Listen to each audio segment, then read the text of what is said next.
In today's video, I'm going to teach you how to pin elements to your screen on mobile devices when using Wix. This feature can be super handy for keeping certain elements visible as users scroll through your website. So let's get started.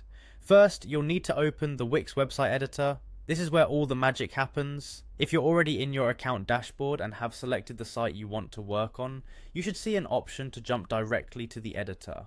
Once you're in the editor, you'll notice various tools and options designed to help you customize your site exactly the way you want it.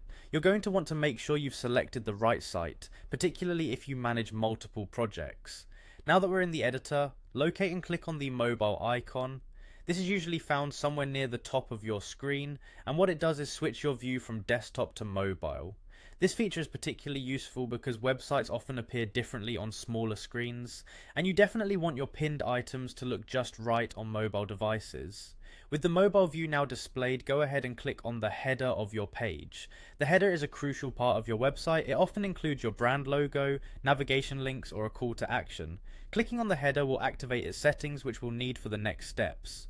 Next, click the settings icon that appears. This will open a range of options allowing you to configure how your header behaves on mobile.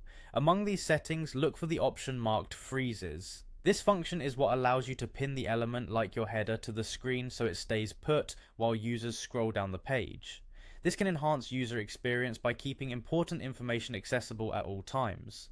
Once you've located the freezes option, simply click on it. This will activate the sticky or fixed positioning. One common use of this feature is to ensure navigation menus remain visible as users scroll, providing easy access to different parts of your site without having to scroll back to the top.